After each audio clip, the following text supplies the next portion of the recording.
The recorder was still running when the last bridge light died.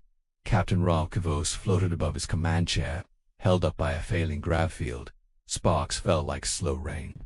The main screen showed only black space, and a thin line of blue. Fire curling closer, a living flame, a dragon. Rail forced his shaking claws to steady the mic. "To anyone who finds this," he rasped, voice breaking, "do not go to Earth. Do not speak their name as a joke. We sent 9,900 ships to conquer them." He swallowed, tasting metal and fear. Only a few lived to tell the tale. Behind him, the hull screamed. Something huge brushed the ship like a hand over glass. A low roar rolled through the metal deep enough to bend his bones. Rael looked out at the darkness and saw a golden eye open in the void. The recorder caught his last words. It learned our war songs, and it sang them back. 3 weeks earlier, the Dominion War Council called Earth a soft world. Their maps were full of neat lines and simple numbers. 1 planet, 1 moon, a few colonies, old ships, low reach. Humans had no place in the Dominion's long list of fear.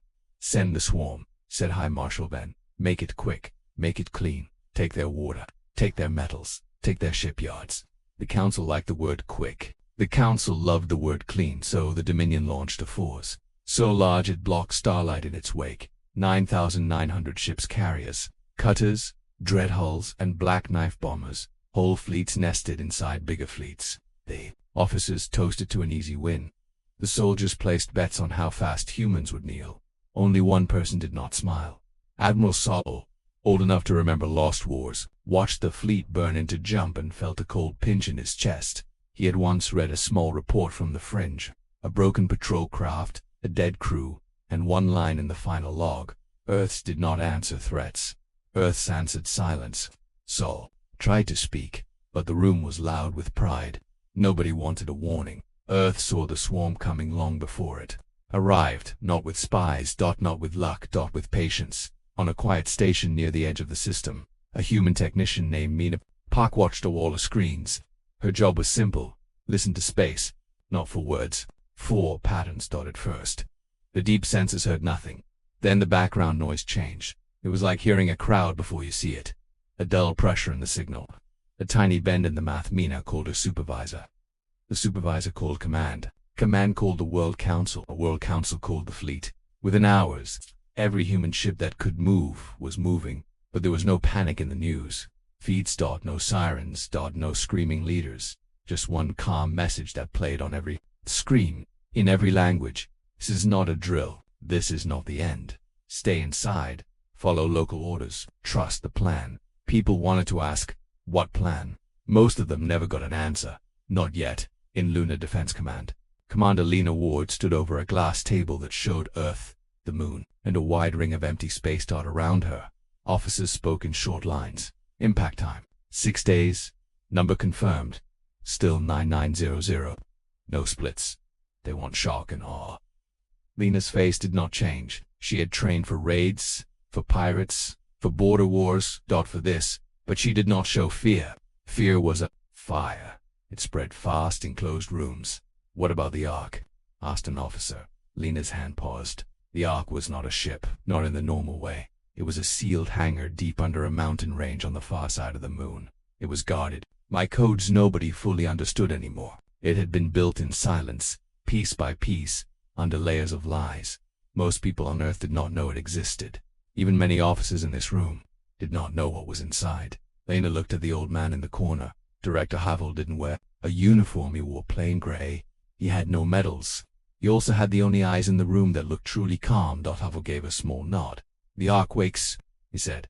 One officer frowned. "Sir," with respect. "Wakes what?" HAVEL did not answer. He just said, "Commander Ward, begin Phase 1. Lena took a breath. "Phase 1, she repeated, voice steady. "We let him come close." A ripple of uneasy looks moved through the room. "Close," someone snapped. "They'll burn our satellites. They'll kill our stations. They'll LENA cut them off. They will think we are scared. They will think we are weak. We will make sure they keep thinking that." She tapped the table.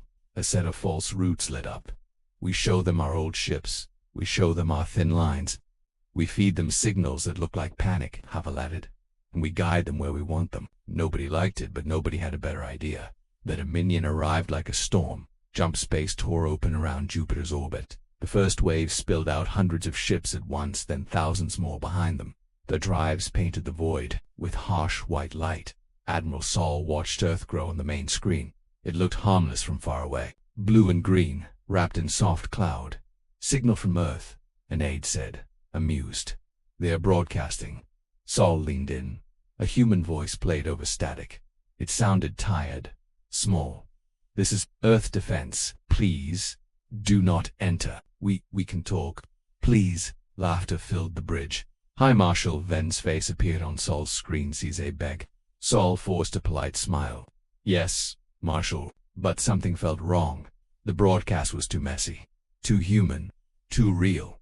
And yet Saul had studied human history. Humans were loud when they lied. They made big speeches. They waved flags. They shouted that this begging voice was not a shout. It was a mass. Saul opened a private channel to his sensor chief. "Scan the moon," he said softly. "Deep scan. Ignore orders if you must." The chief hesitated. "Sir, the Marshal do it." Earth's defense fleet formed near the moon, just as the Dominion expected. Old hulls, small numbers. The Dominion surged forward, hungry. They opened with a wide net of missiles meant to wipe out everything in one clean sweep. LENA WARD watched the enemy fire bloom across her screen. Her hand stayed still. "Hold," she said. The first missile struck human decoys, empty drones shaped like ships. They exploded bright and loud. Human comes filled with fake screams and broken calls.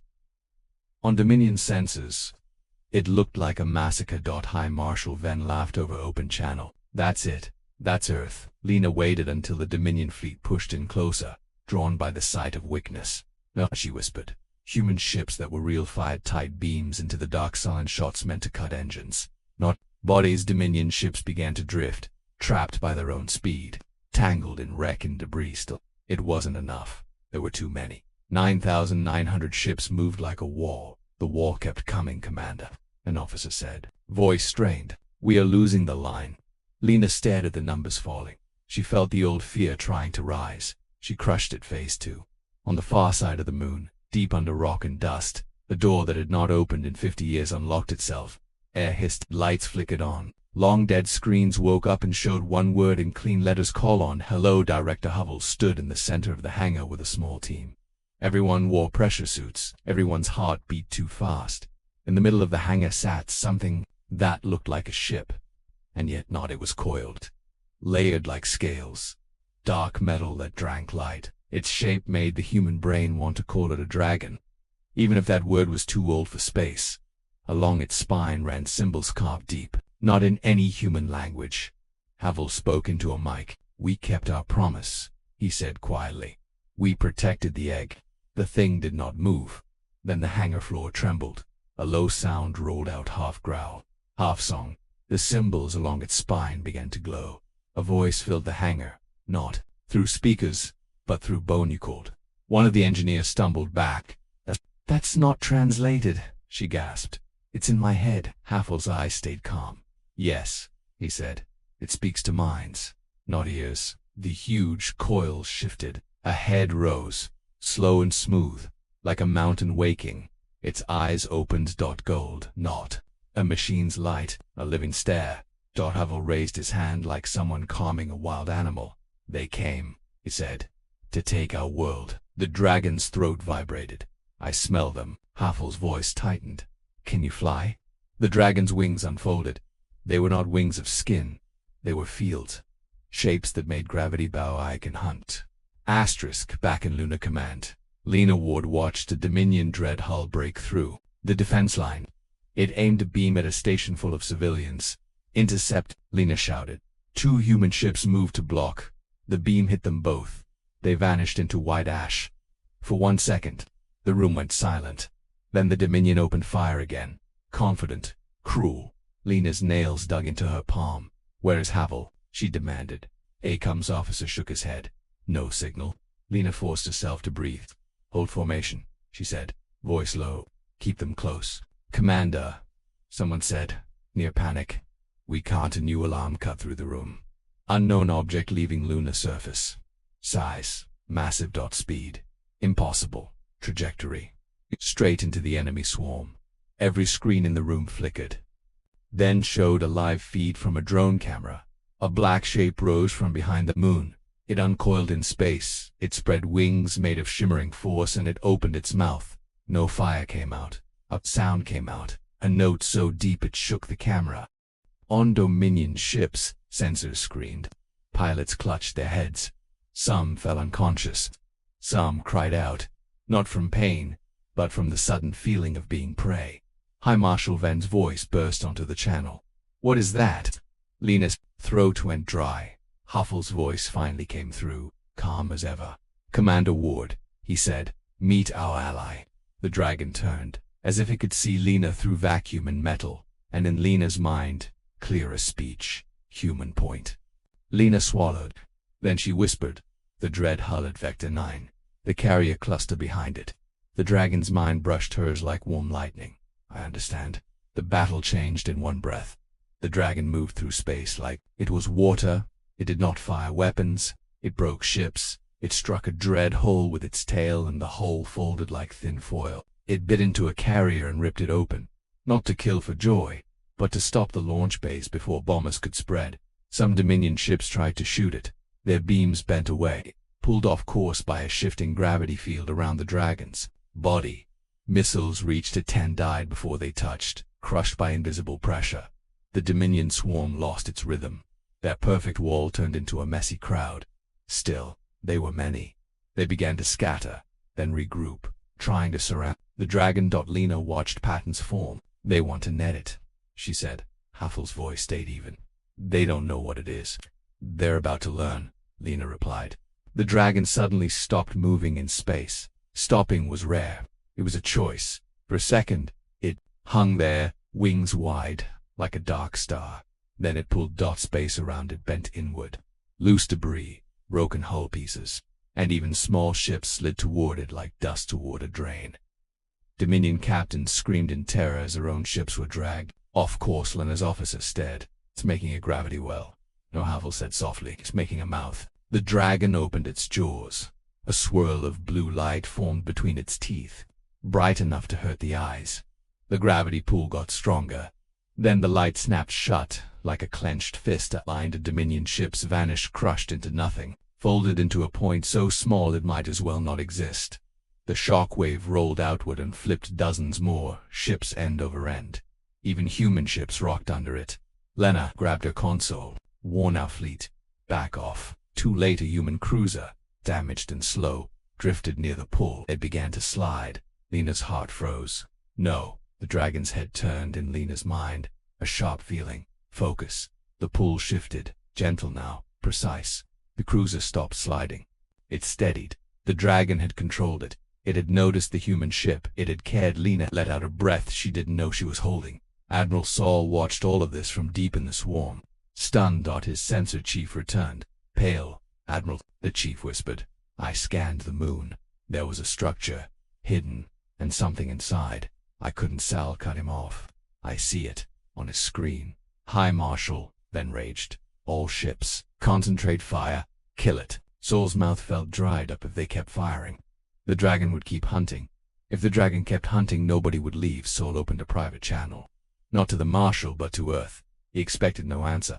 A human face appeared. Lena Ward. Her eyes were red, but steady. Saul forced himself to bow his head. "Commander," he said, "this war is over." Lena's jaw tightened. "You started it." "I know," Saul said. "I did not vote for it, but I came anyway. That was my sin." Lena stared at him for a long second. "What do you want?" Saul chose his words like steps over ice. "I want to save whoever can be saved. You have already won. Let a few go. Let them carry the truth." Lena's eyes narrowed. "Why would I do that?" Saul swallowed. "Because fear spreads faster than fleets. If you erase us all, the Council will call it a mystery, a freak event. They will send another swarm to solve the puzzle." Lena didn't speak. Saul leaned closer. "But if survivors arrive screaming about a dragon guarding Earth, they will not rush back. They will hesitate. They will argue. They will stall. And that gives you time." Lena looked away, as if listening to something else. Then she said, very softly, "You're not the only one who knows humans." Saul waited. Lena looked back. "We didn't wake it just to win," she said. "We woke it to end this." Saul's breath caught. Then Lena's voice went cold. You will leave, not as a conqueror, as a messenger. The human fleet pulled back, forming a wide-open corridor out of the system. The dragon stopped hunting at the edge of the corridor, hovering like a shadow. Dominion ships rushed toward the gav, engines screaming. Many collided in their panic. Some broke apart, but a small number made it through, not hundreds, not thousands. As Captain Kavos fled in his damaged ship, he looked back. The dragon's golden eyes followed him, and in his mind, clear as a blade, tell them. Raoul's throat tightened. He did not know why he answered, but he did. I will, he whispered. The dragon's wings folded. It turned away from the fleeing ships as if they were no longer worth its time. Then it flew back toward Earth. Not like a weapon returning to storage, not like a guardian going home. Weeks later, the Dominion War Council sat in silence as the survivors arrived. They expected victory reports. They got broken ships and shaking voices. Captain Raoul Kavos stood in the council chamber, skin pale, eyes wild. He tried to speak and failed twice. Finally, he forced the words out. They did not meet us with pride, he said. They met us with a trap. Laughter tried to rise. Then Raoul added, and then the moon opened. Silence fell. He described the dragon in simple, ugly truth. Not a myth, not a story. A living thing that moved through the void and broke fleets like toys. High Marshal Venn slammed his fist on the table. Impossible, Raoul's eyes snapped to him. Then go, he spat. Take your clean war. Take your easy win. Go and see how impossible it is. The council tried to talk, tried to argue, tried to twist the story into something safe. Admiral Saul stepped forward and bowed low. It is real, he said. And it is not the worst part. The council turned to him. Saul lifted his head. The worst part is this, he said. The humans did not look surprised. They looked prepared. He took a slow breath, as if this was not their first plan, as if it was their second. On Earth, Commander LENA WARD stood on a quiet hill at night and watched the stars. Director HAVEL stood beside her above them. Far beyond the air, a long dark shape drifted across the sky. Almost hidden dots, sometimes it flashed gold, like an eye-catching light. People on Earth had started calling it many names. Moondrake, Starguard, the sleeping fire. LENA kept her voice low. Will it stay? Huffle's face softened. It stayed before, he said. We found it dying in the dark. Long ago we saved it. We hid its egg. We fed it metals and heat and silence. LENA frowned. Why, US Huffle's eyes went distant. Because humans are good at one thing the galaxy forgot, he said. What's that? HAVEL looked at the moving shadow above their world. We don't just tame monsters, he said. We make friends with them. LENA's cum badge buzzed. A new message. Short and clean. Dominion fleets retreating from nearby systems. Council in panic. No new movement toward Earth. LENA let out a slow breath. The war was not over forever. But tonight, the storm had passed. Above the clouds, the dragon, who shifted, as if it heard her thoughts. And in LENA's mind, warm and steady as a hearth fire, it sent one last feeling. Safe. For now. LENA looked up and nodded once, like a soldier answering a salute. In the wide, cold galaxy, Earth was no longer a soft world. That Earth had teeth, and it had wings.